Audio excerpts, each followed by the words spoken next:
Every 90 seconds someone is reported missing. Many return to their families, others are never seen again, leaving behind shattered families and haunting questions. It all started on December 3rd, 1998. Surjit said her goodbyes to her 7-year-old daughter and 9-month-old son, leaving behind her home in Southall, London. She wasn't traveling alone. By her side was her mother-in-law, Bachchan Kaur Atwal. She boarded a plane to India with her for what was supposed to be a joyful family visit. But Surjit never came back. On December 18, 1998, Bachchan Kaur, Surjit's mother-in-law, returned from India alone. Surjit was nowhere to be seen. It was puzzling. Both women had left together to attend a few family weddings in India, and they had identical return tickets.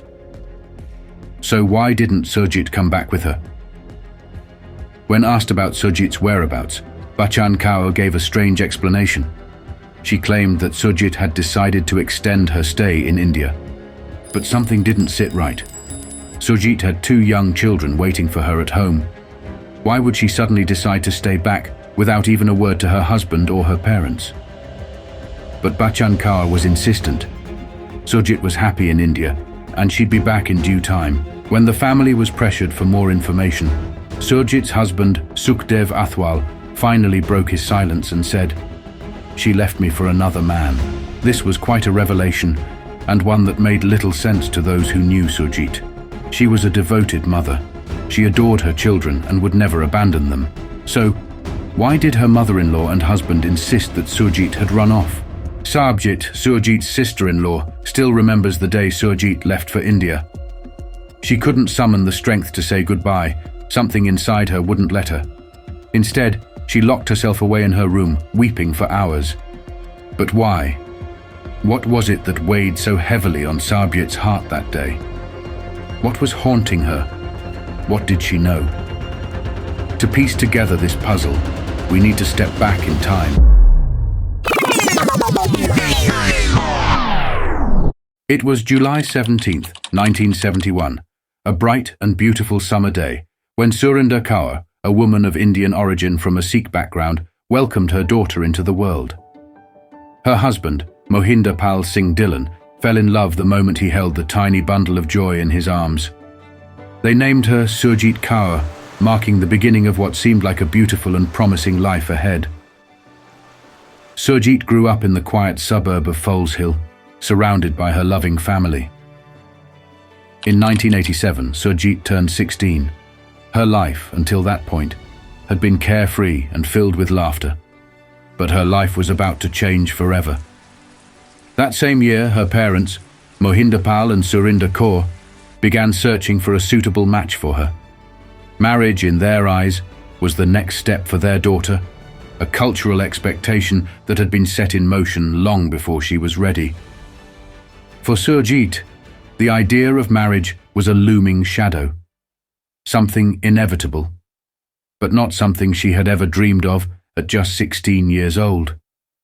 Soon enough, they found a 26-year-old man named Sukhdev Singh Atwal. Despite Surjit's reluctance to marry, she was forced into a marriage with Sukhdev, who was 10 years her senior. The Atwal family was well known and highly respected within the community, so they seemed like a suitable family for Surjit to marry into. Many Indian families, even those settled abroad, held traditional conservative values. Girls were strictly supervised and often married in their teens or early 20s. Though Surjit's family lived in the UK, they followed these customs, arranging her marriage to Sukhdev after a single meeting with him and his family. Following the wedding, Surjit swiftly discovered that some people wear 2 faces. One they proudly display to the world, and another, much darker, they keep hidden behind closed doors. She soon learned that no decision was made in her in-laws' household without consulting her widowed mother-in-law, Bachchan Kaur Atwal. Bachchan Kaur ruled the house with an iron fist, ensuring that everyone remained under her authority. Once married, Surjit became known as Surjit Kaur Atwal, joining the Atwal family who resided in Hayes, West London. However, what should have been a time of new beginnings and happiness turned into a nightmare for Surjit. At an age where she should have been focusing on education and self-discovery, she found herself forced into domestic chores, washing clothes, cleaning dishes, and maintaining the house.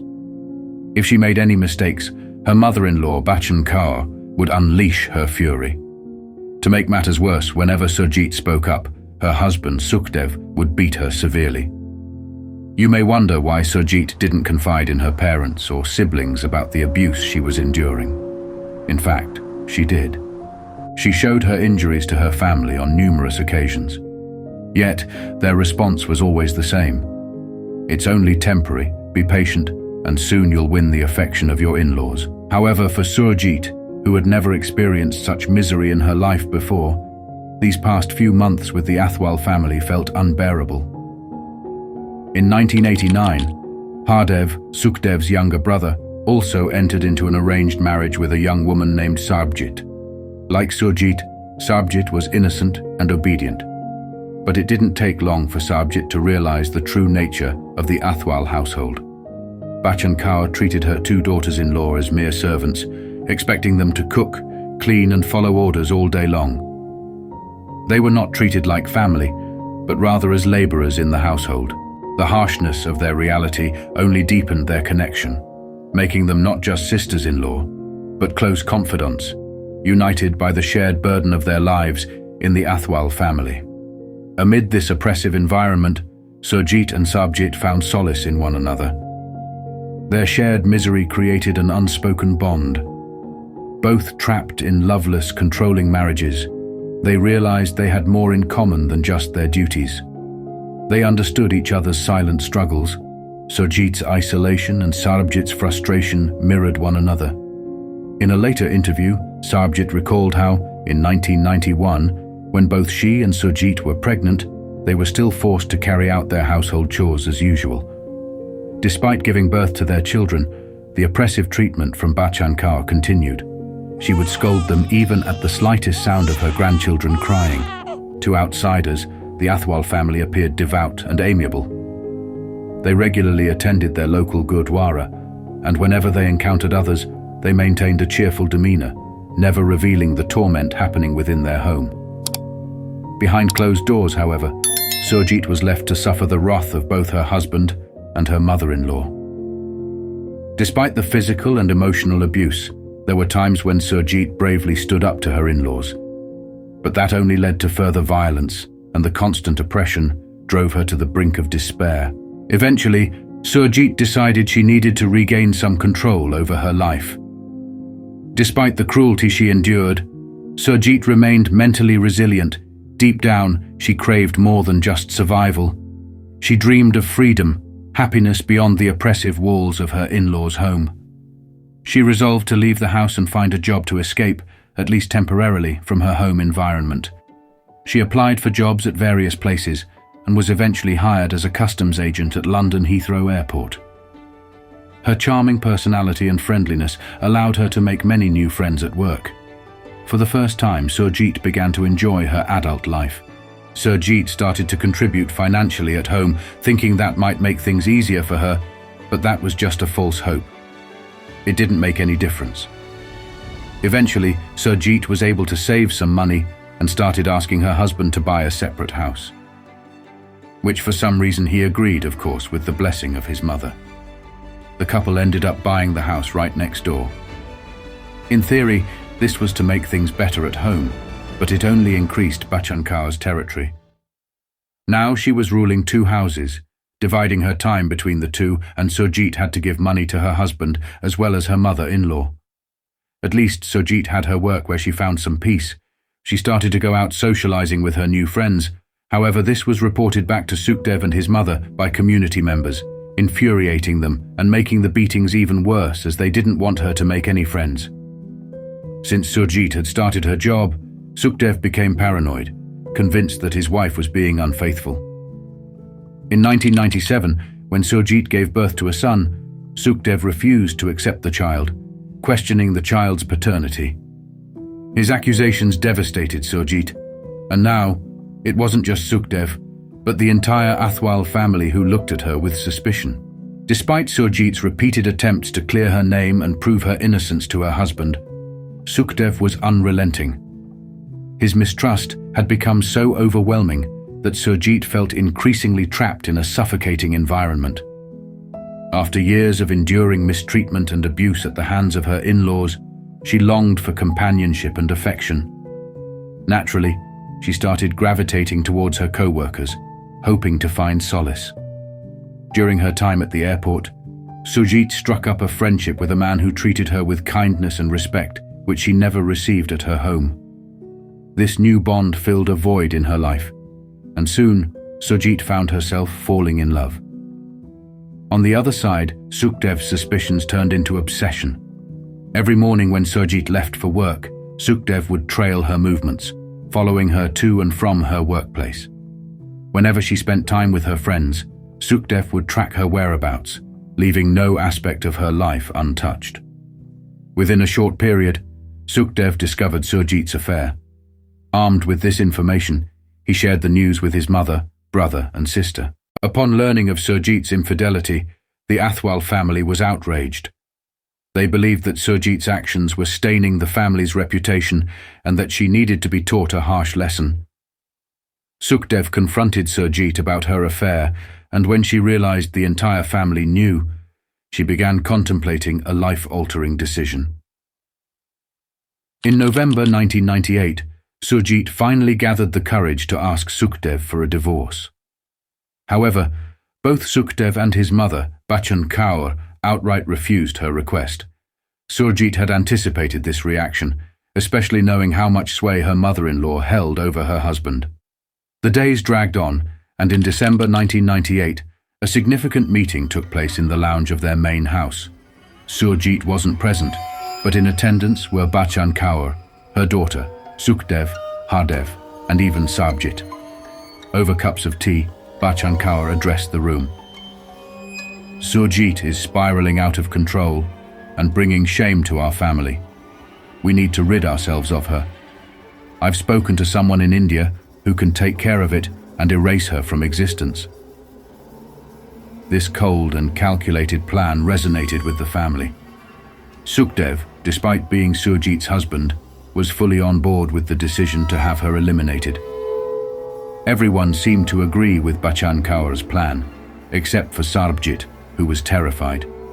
She wanted to warn Surjit, but the fear of Bachchan Kaur left her paralyzed. The next day, to Surjit's surprise, her mother-in-law, Bachchan Kaur, approached her with a seemingly innocent proposition. If you go to India with me one more time, be the dutiful daughter-in-law, and attend 2 upcoming weddings in India, I will grant your wish. Once we're back in London, you can have your divorce from Sukhdev. Surjit in desperation accepted that. She saw it as a path to freedom. She was thrilled at the idea of finally getting the divorce she had longed for, never suspecting the sinister plot that awaited her. Little did Surjit know, this trip from London to India would mark the last days of her life. Preparations for the trip to India quickly began, with plane tickets being booked. The departure was set for December 3rd, 1998, with the 2 women expected to stay in Punjab for a couple of weeks to attend the weddings. Their return flight was scheduled for December 18th. However, as the date of departure drew closer, Surjit's anxiety escalated. Although she kept her fears to herself, she confided in Hardev, urging him to intervene and prevent his mother from executing her deadly plan. But Hardev, too frightened of his domineering mother, dismissed Surjit's concerns and told her to stay quiet. Surjit felt trapped. She knew that revealing Bachchan Kaur's plan to Surjit would put her in grave danger, as the wrath of her in-laws would surely turn on her. But she couldn't shake her worry about what would happen to Surjit. Desperate to take action, Surjit devised a plan. A few days before Bachchan Kaur and Surjit's flight, Surjit left home and headed to a distant phone booth. From there, she made a call to Crime Stoppers, anonymously reporting the sinister plot. During her call, Surjit detailed the family meeting, where the plan to kill Surjit was first discussed. She also provided the Crime Stoppers operator with Surjit's flight number hoping this information would prompt swift action. Determined to leave no stone unturned, Surjit penned a letter to her local police station the same day. In this letter, she outlined the chilling meeting that had taken place in her home and listed every family member who had been present. She even included the address in India where Surjit and Bachchan Kaur were planning to stay, urging the authorities to act immediately. However, Surjit made one crucial decision. She left her name out of the letter. The risk of exposing her identity to her in-laws was too great, and Surjit knew that if her involvement came to light, she too could become a target. On December 3rd, 1998, Surjit said her goodbyes to her 7-year-old daughter and her 9-month-old son before leaving for the airport with her mother-in-law, Bachchan Kaur. This moment weighed heavily on Surjit, who, after watching them leave, retreated to her room, overwhelmed with tears. She was gripped by fear that Surjit might never return to England. Despite Surjit's brave attempts to save her sister-in-law's life, calling Crime Stoppers and sending an anonymous letter to the police, nothing had come of it. Neither Crime Stoppers nor the police ever responded. It seemed as if her pleas for help had fallen on deaf ears. Perhaps the authorities never received the letter, or maybe they dismissed it, treating it as a prank or a baseless claim due to its anonymous nature. Considering the circumstances, she was having a wonderful time in India. She danced and laughed at the weddings, reunited with old relatives. But little did anyone know, these joyful moments would be the last time anyone would see her alive. Time passed, and the day finally arrived. December 18th. Bachchan Kaur returned from India, but notably, Surjit was not with her. The absence of Surjit raised Surjit's suspicions. Unable to shake her growing unease, she asked her mother-in-law about Surjit's whereabouts. In response, Bachchan Kaur nonchalantly explained that Surjit had enjoyed her stay in Punjab so much that she decided to extend her visit by a few more days. While this explanation seemed innocent on the surface, Surjit couldn't help but feel that something was terribly wrong. Days went by, and no sign of Surjit emerged. Then news reached Surjit's father that his daughter had travelled to India with her mother-in-law but had not returned. Concerned and alarmed, he confronted Bachchan Kaur about Surjit's sudden disappearance. In response, Bachchan spun a fabricated tale, claiming that Surjit had met another man in India and had run off with him, leaving her family behind. Shockingly, Sukhdev supported this story, adding, "I recently spoke to Surjit on the phone. She doesn't care about her children anymore. She's more interested in her new lover." However, Surjit's family, her parents and siblings, knew this version of events was far from the truth. They refused to believe that Surjit would ever abandon her children. Deeply concerned, her brother Jagdish Singh went to the Metropolitan Police on December 29, 1998, to report Surjit as a missing person. It was only then that an official investigation into Surjit's disappearance began. Despite this, the police investigation was lackluster at best. The Atwal family continued living their lives as though nothing had happened. Meanwhile, Jagdish Singh and his father relentlessly pursued answers, following up with the police and even reaching out to the British Foreign Office multiple times. They insisted that the authorities extend their investigation into India to locate Surjit. Few days before Surjit's departure, Sukhdev took out a life insurance of £100,000, which he attempted to claim. This attempt failed and led to a growing suspicion.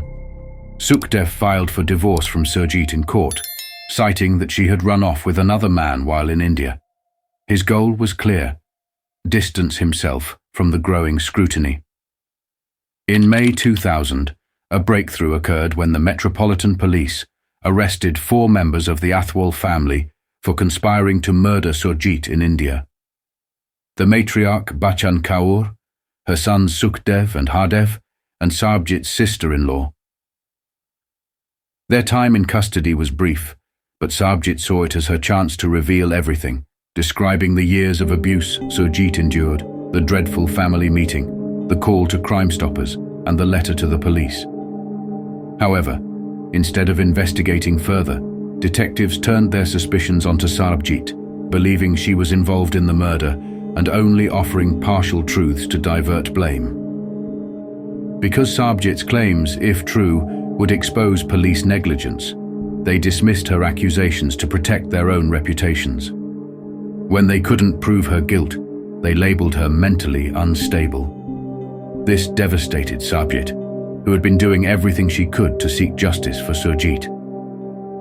After just one day of questioning, the police released all 4 individuals without pressing any charges. The police tried another approach. They distributed posters throughout the city with Surjit's face, offering a £10,000 reward for any information regarding her whereabouts. Yet despite these efforts, years passed with no new leads on Surjit's disappearance. The constant fear and anxiety weighed heavily on Surjit. By 2004, her health began to deteriorate under the strain. She suffered a panic attack and was rushed to the hospital.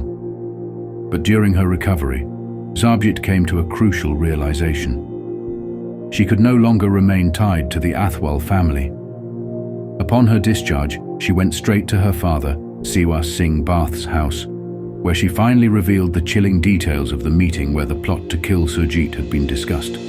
Her father urged her to go to the police and share everything she knew. With newfound resolve, Surjit approached the police once more, this time telling them the full story. As a result, in 2005, the case was reopened, and the Atwal family was questioned once again. However, this time, Surjit and her father received death threats for their cooperation with the authorities. Despite this intimidation, the investigation pressed forward.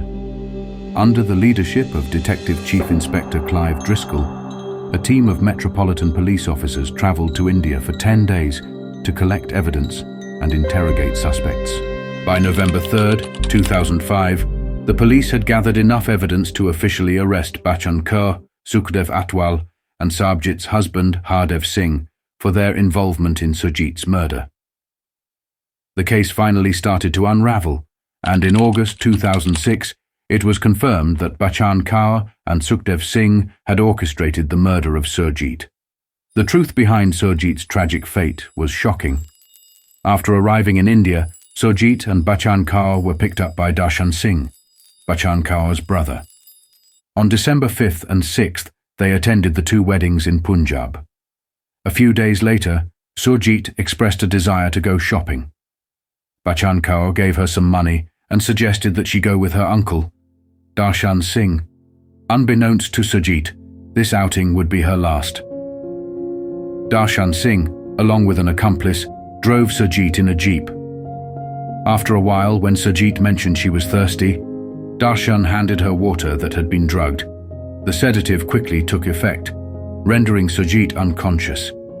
Taking advantage of this, Darshan and his accomplice strangled Surjit to death. After removing all of her jewelry, they disposed of her body in the Ravi River. To this day, Surjit's remains have never been recovered. The trial began on April 25, 2007, at the Central Criminal Court and spanned 3 months. During this time, Surjit bravely testified against Bachchan Kaur and Surjit Singh for 3 consecutive days. Eventually, both were found guilty and sentenced to life imprisonment. At the time of her sentencing, Bachchan Kaur was 70 years old, making her one of the oldest women to receive a life sentence in criminal history. Sadly, the men directly responsible for Surjit's murder, Darshan Singh and his accomplice, were never apprehended. Meanwhile, Surjit divorced Hardev Singh and moved away with her 4 children. She later wrote a book titled Shamed, The Honor Killing That Shocked Britain, in which she detailed her harrowing experience and Surjit's tragic story. As for Surjit's 2 children, after Surjit's arrest, they were placed under the care of a social services agency. Surjit had once been full of life, even in her final moments as she shopped innocently in India, unaware of the cruel fate that awaited her, all in the name of so-called honor. This brings the tragic case of Surjit Kaur Atwal to a close. If you want to recommend any other cases for us to make a video on, feel free to leave a comment. If you appreciate our work, Please like and share this video, and if you haven't subscribed yet, do so now. Thank you.